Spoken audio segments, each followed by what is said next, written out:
A Team 10 consumer alert tonight. The more we rely on smartphones, the more data we want and the more antennas we need. But at what cost?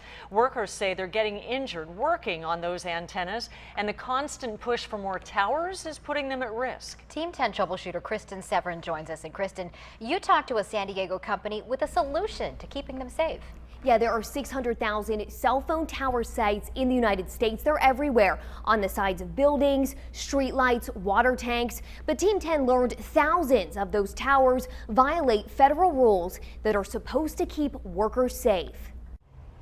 It hurts like how. Benjamin Rivas has worked on cell phone towers for 14 years. I was dealing with them day in and day out. He quit after an antenna that should have been powered down was still live. Physically burned my hand. The burn is a work injury you can see. You get burned on the outside, but internally it blisters. Other problems he said caused by the towers aren't as easy to spot. Depression, and I get headaches from time to time, and mood swings and stuff. Rivas is one of 250,000 workers a year. An insurance rating agency said gets too close to these antennas. They act as an open microwave and can cause eye damage, sterility, and cognitive damages. What we're going to go do is I'm going to show you the invisible footprint of these potentially hazardous areas that workers don't see. Drew Fountain has a $20,000 meter that measures the RF frequencies. And the amount of power that really comes off a lot of these antennas. He co-founded RF Check, Talk about a San Diego company that tracks where every tower is in the U.S.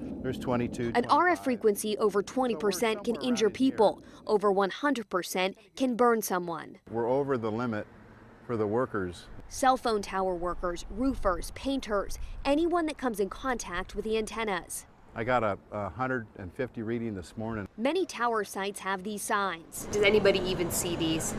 Signs are dismissed by workers. This doesn't really say anything beyond this point. The law requires that the workers be made aware of these areas before they get near them, and that's not being done today. Since 1985, the FCC has required workers be made aware of these dangers, but doesn't say how to alert them.